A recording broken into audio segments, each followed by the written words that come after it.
Hi, I'm Jason Logson from Adventure Logs, talking to you from sunny South Padre Island, Texas. And today, we're talking all about the Gin Marabou2. Now, these are the first Foilkites that I bought in about a decade that weren't Flysurfers, so I have quite a lot to talk about. So let's get going. Now, first, let's talk about what you're going to get with your Marabou2. You're going to get an inside sleeve like this and a nice outside bag like this. It's got a nice little bar holder right on the outside, and you're going to need it. Reason being is that these are just a little too small of bags for me. If you're like me and you like to roll up your kite with your bar and you leave a bar per kite, this isn't going to really work too well. I got a 52 centimeter bar in here, and it just barely fits. And if you're going to have anything bigger than that, it just isn't going to happen. This has a 65 centimeter bar in. I was just using it. I had a bar break on me, so I've been stuck with my big bar. And look, it barely fits even in the zipped up section. And as you can see, this is the 8 meter. Yeah, it definitely sticks out. So I would really like to see bigger inside bags, because really, if these were big enough so I can fit my bar in there as well, then I really don't need an outside bag. Sometimes Flysurfers gives you two bags kind of like this. They do it with the sole and other things, and I never use the outside bag. I've always just used the sleeve. So it would be nice if these were a little bit bigger. Alright, now I'm going to warn you that I'm going to compare these Marabou2s quite a lot to the Flysurfer Hybrid and the Flysurfer Peak5 throughout this video, because they're all kind of in the same category. So the first thing I did here is I put the Hybrid 7.5 meter on top of the Marabou2 8 meter, and over there, that's the Peak5 6 meter on top of the Marabou2 6 meter. That way you can see for yourself the big differences. So let's do the Hybrid versus Marabou2. Yes, the Marabou2 is about a half a meter larger, but you can see there's a big difference here. I kind of lined them up. They're not exactly perfect because of the wind, but kind of put them on top, and as you can see, the Marabou is more elongated and skinnier, where the Hybrid is kind of short and stubby and fat. It tells you there's a big difference in the aspect ratios, and I'll try to put them below. That means they're going to fly much differently, but still we can kind of see the two. So let's start with the leading edge, and let's start with the intakes. Hybrid has a much larger intake than the Marabou2 does. Much larger, but the Hybrid takes much longer to inflate compared to the Gin.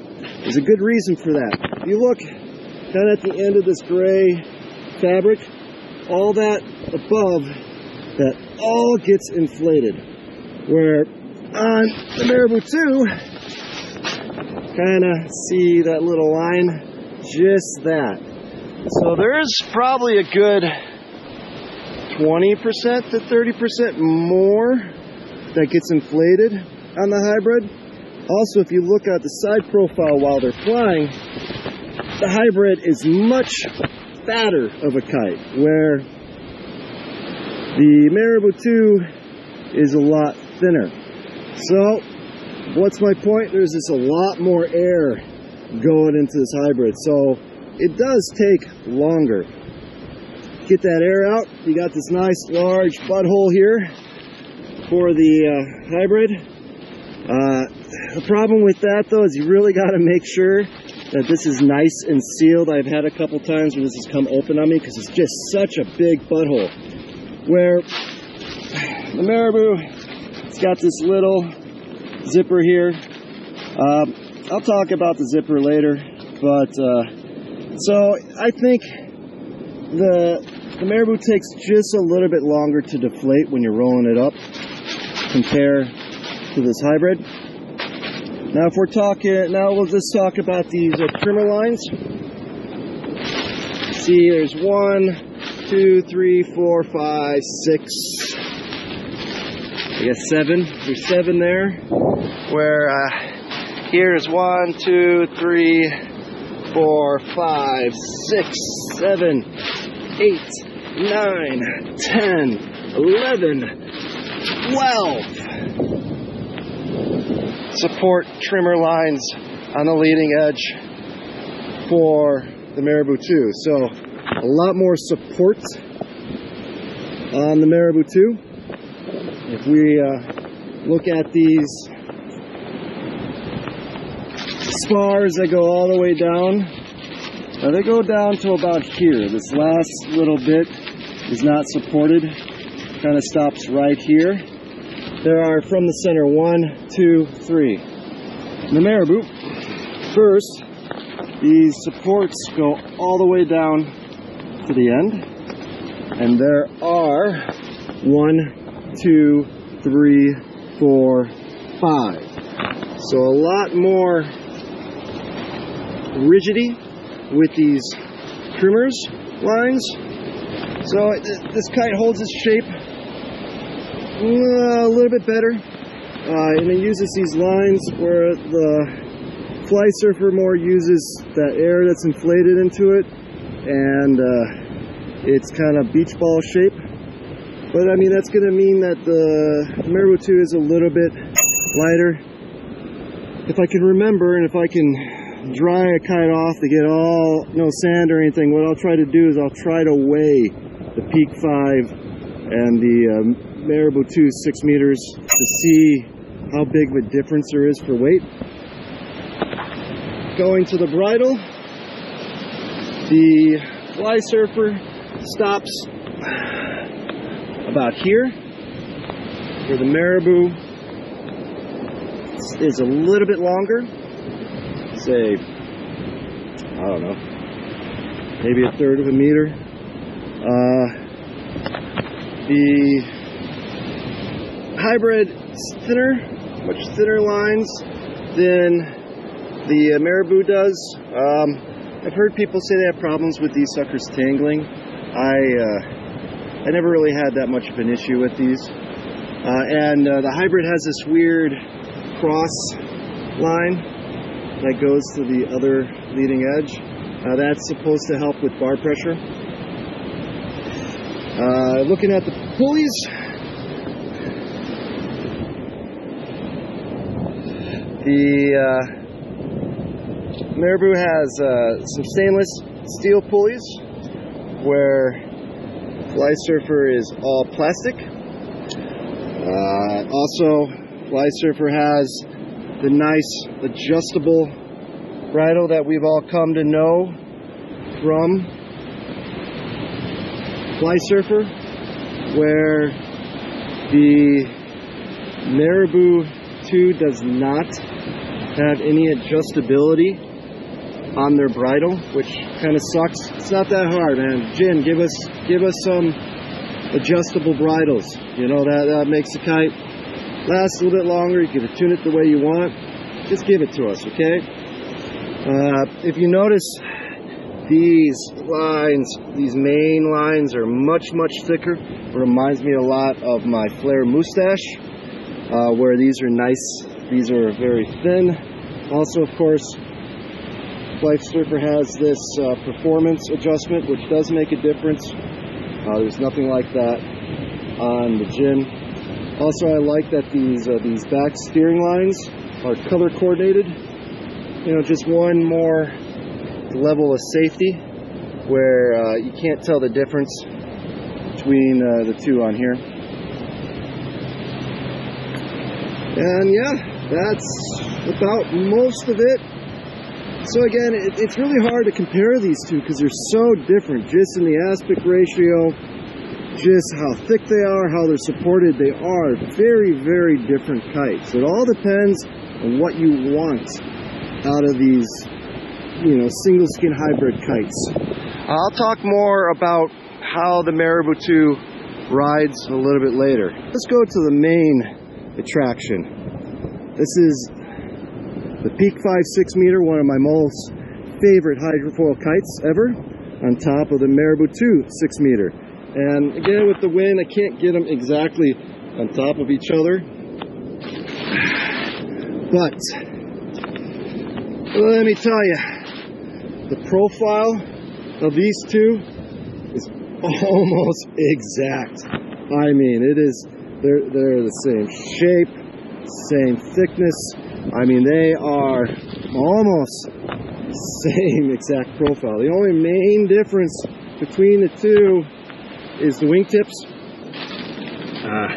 The Peak5 is much more squared off, where the Marabou2 is rounded. That's mostly to help with turning, I think. I mean, other than that, it's like the same kite, right? I mean, it's basically the Peak5 with the front section inflated.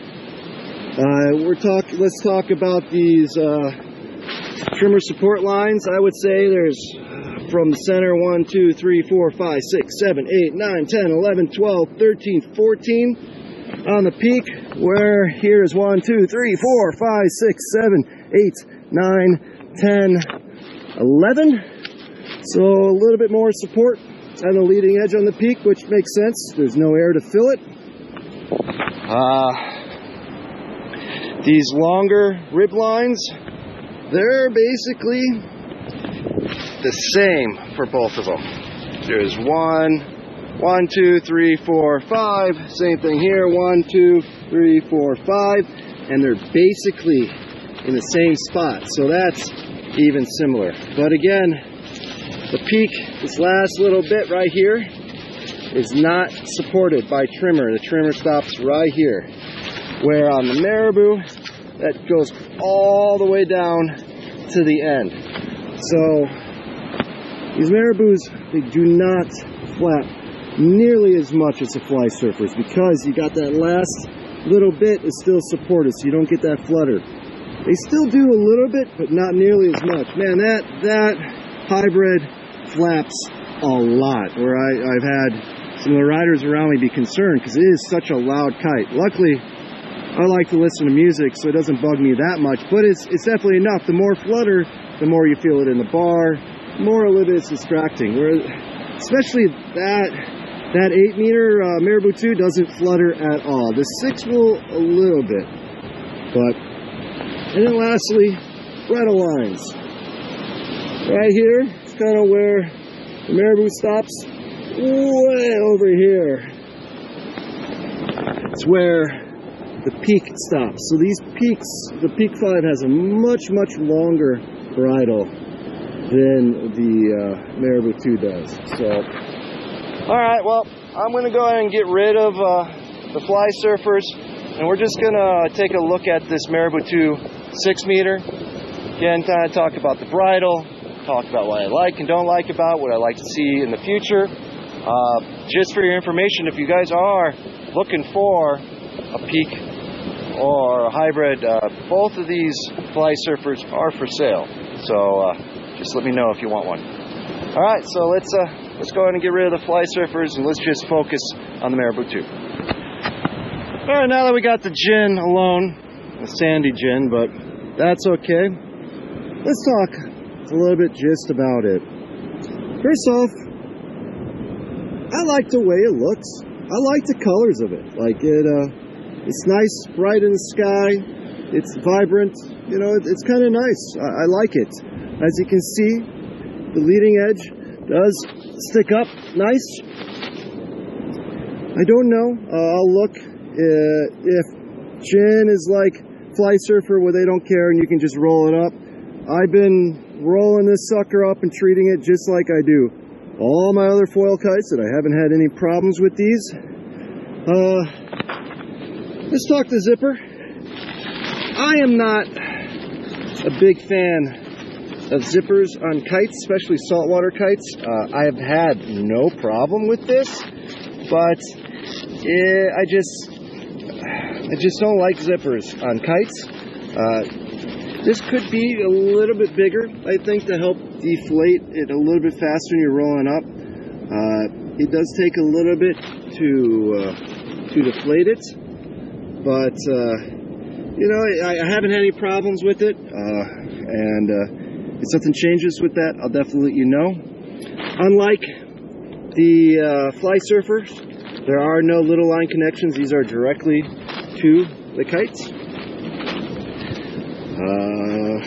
Let's see here. As I said before, these trimmer lines go all the way to the very, very end there. And you can definitely tell when you're flying it and you turn hard, it looks like quite a lot of the flex comes with these two. They pull in and the whole thing seems to flex a little bit.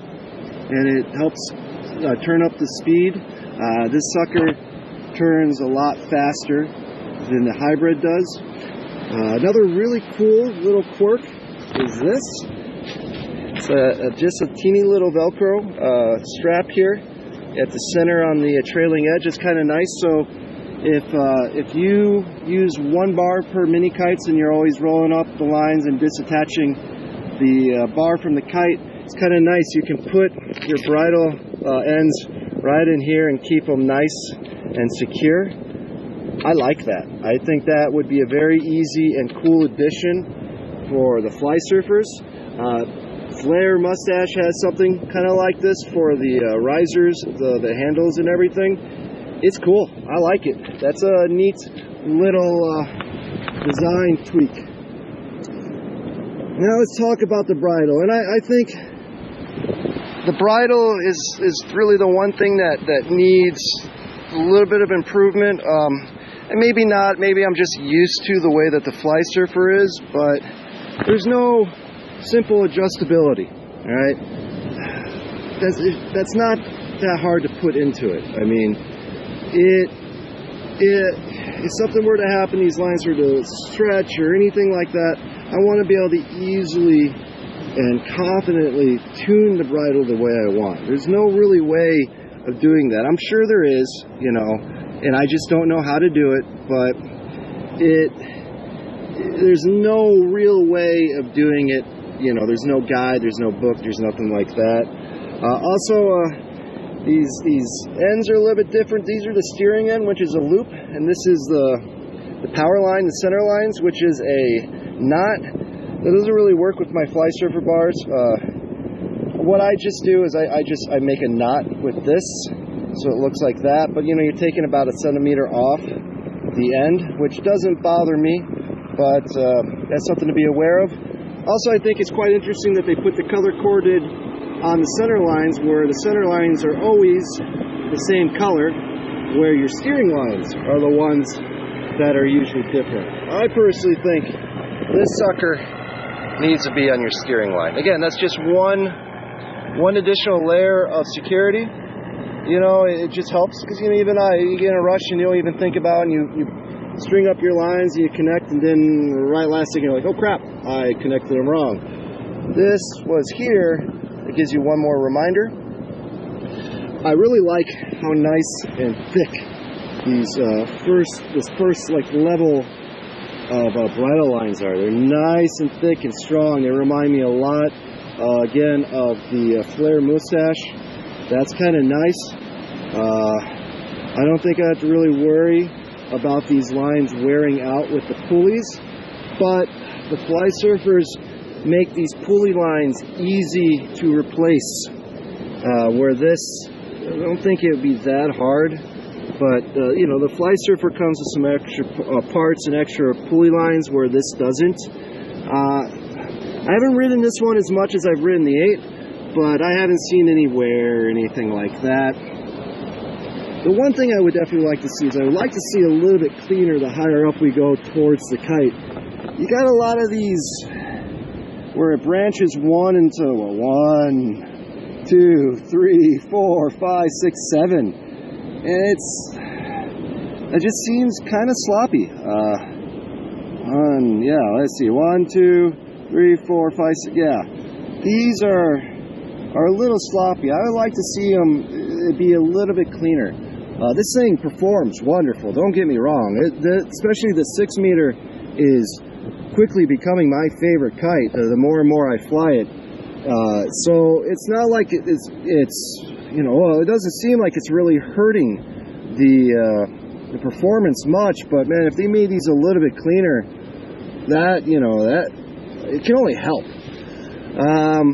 And also, you know, this can look a little overwhelming with people that are new to foil kites and to bridles. I mean, it looks kind of like a mess, and it's not that bad once you get used to it. I don't have any problems with the tangles on this. I never had any problems with it, but it just seems a little sloppy.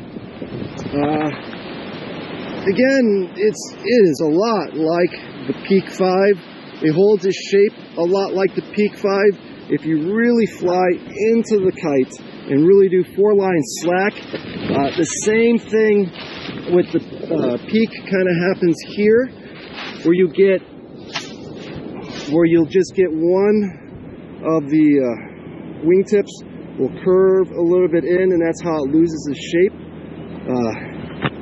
I would like to see maybe a little bit more internal, you know, I would like to see maybe a little bit more internal pressure to give it just a little bit more shape when you do go full line slack.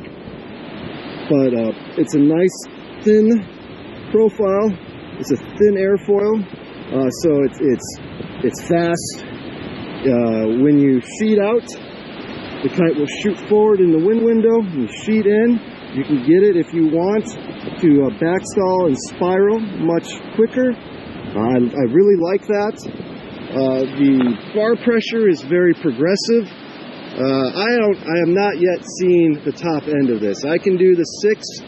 I can do about like 12 knots, maybe a little bit less. I really haven't pushed the bottom end of this because I got that 8 meter. But that 8 meter, I've been able to fly at the top end at right around 20 knots. I mean, I was overpowered, but it was definitely still manageable because the bar feels so progressive that, you know, you still got a lot of control here. Where the hybrid was a little bit more on and off, and you always kind of had to keep it in to do everything. Where this, like I do with the Peaks, I usually will leave it out a little bit, and then when I need to speed it up, I can bring it in, and it's more of what I've been used to. But yeah, if you guys have any questions on these gins, just let me know below. I know that they're hard to get a hold of and they're hard to test, but I've been really happy with this kite. If you like the Peak5s, you're gonna like this. Now there is a difference between the Peak4 and the Peak5, and this is definitely more like the Peak5, and it's been a good kite. So yeah, that's all about talking about the build quality and the differences and things like that. Let's go inside and let's talk about how it rides in the water. Alright, so there's my hopefully pretty extensive review of these Gin Marabou2s. Like always, if there's something that I didn't go over or it wasn't very clear for you, just put your questions down below. I really try hard to answer everything. You know, it's really hard to be able to demo these or even see them out in the water, which is why I make this channel, so you can get as much information and hopefully unbiased information, you know, except of course that foil kites are just superior to inflatables. That's just a fact. But anyhow, to try to put as much information out there so you can decide on your own if this is the right kite for you. So I like to take this last little bit of the video and just kind of review some of the things I said and expand on them. First off though, I'm real close to 1,000 subscribers, and that would be kind of cool if I hit that number. So if you haven't yet, you know, hit the button, you know, yada yada, same old, but it would be pretty cool to hit 1,000. But anyhow, so let's go ahead and I'll start in saying that I love these Gin Marabou2s. This is what I ride now. It is perfect for me, my style, my type of riding, which is strapless hydrofoil in the surf. They're nimble kites. You can spin them around very easily. They do what I want them to do. Not to say that there aren't things that can be improved, because there are things that can be improved. You know, as I said before, the bridle is a little sloppy. I don't like where it goes from one line to like 7, like kind of like a tree. It seems a little sloppy. I'm not a designer though, and the kite does what I want it to do, but it just seems like it could be a little bit better. Also, I don't really like the connection for the bar. I'm used to the old Flysurfer where they have the little metal rings on the end. They fit perfectly for the bars that I have. They're just not as good, and I've actually had one connection come undone. What I've done to correct that is I just bought some pigtails with the little metal loops, and that's what I do now, and it works out well. My biggest gripe, though, is give us an adjustable bridle jig. Come on. It's not that much more difficult. It makes these kites last much longer. It lets us be able to see quick and easy if we have any stretching or shrinking in the bridle. It allows us to tune it to the way that we want to. You know, Flysurfer's been doing it forever. Just give it to us, right? I mean, it just makes the kite more valuable. Let's see, what other little things? I would like to see a little bit more internal pressure in the kite. Now you can ride into the kite and it's very predictable. And like the Peak5, if you drive real deep into it, one side of the wing will curl in, and again, it's going to happen. It's very predictable. It's still very controllable, but maybe with a little bit more internal pressure, it will take a little bit longer for that to happen. Great. I don't know. The relaunch on these are very impressive. On the wingtips, there's vents for sand and water, and they're quite large. And quite like the older Speeds and whatnot, they have a part that's Velcro, and then they just have a part that's open. It makes it great for relaunching. I was out 2 weeks ago on my 8 meter in about 8 knots, maybe a little bit less, and I dropped the 8 on its trailing edge, and I was able to get it to relaunch, which I honestly think it wasn't going to happen. I had to put the board on its side to kind of give me a little bit of resistance, because with the way that the current was going, there had been no way to keep those lines tight without it. But with a little bit of patience and just sitting there and holding those center lines, it eventually relaunched, and I was amazed. I had a buddy there that was kind of telling me to wait. You got it, you got it. Normally I'd just be like, I'm used to peaks and having to just swim in, and that's just what I was going to do. But that time I was like, okay, I'll wait and see, and it relaunched, so now I know. So these suckers relaunch really, really well. So maybe those vents are a little bit too big. I mean, I don't want to hurt the relaunch, but I would like to see a little bit more internal pressure. Maybe that zipper could be a little bit bigger for when you're packing up, because it does take a little bit of time to roll up the kite and get the air all the way out of it. I'm still on the wall about zippers on Foilkites. I haven't had any issue yet, so we'll wait and see. What else? I mean,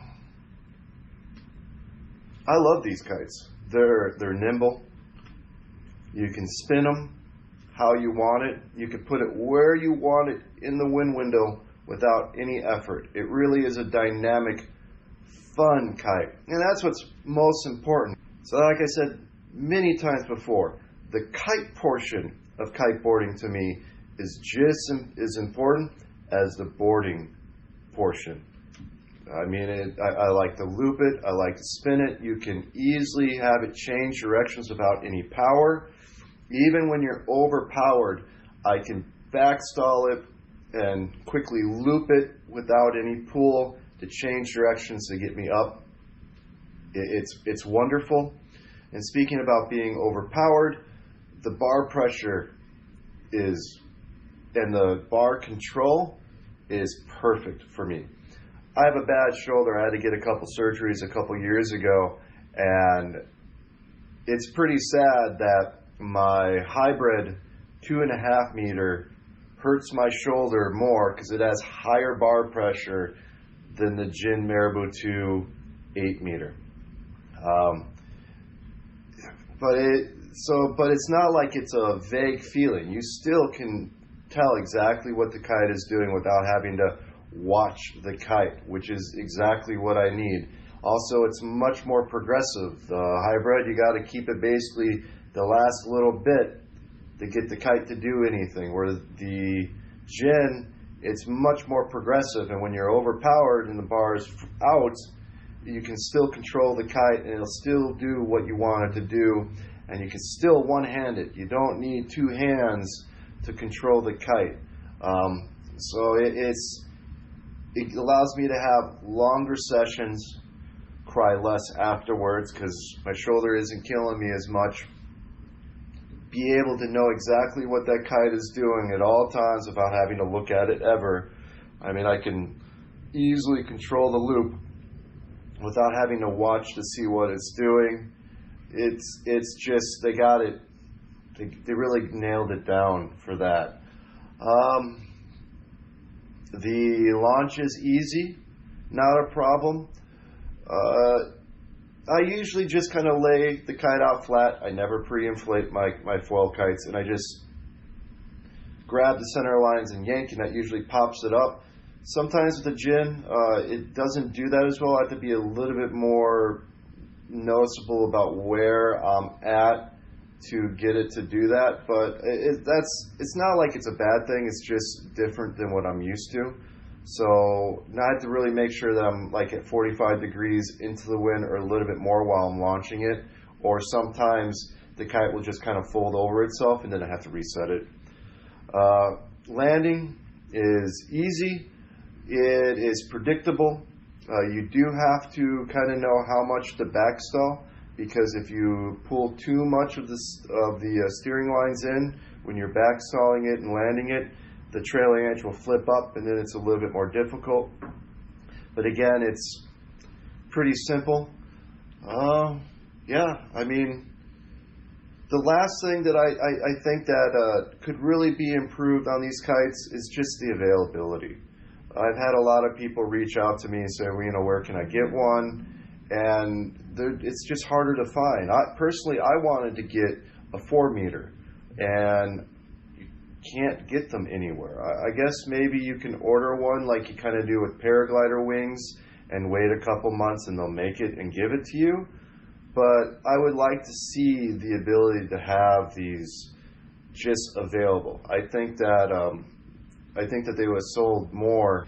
But yeah, I think that's about it. Like I said, I love these Jins. It's the only thing that I'm riding now, and they're just fun kites that leave me with a huge grin on my face. And I mean, what more could you want out of a foil kite? So yeah. So again, any questions, put down below. I'm more than happy to help. And until next time, this is Jason Logson from Adventure Logs. I'll see you out on the water. Thanks.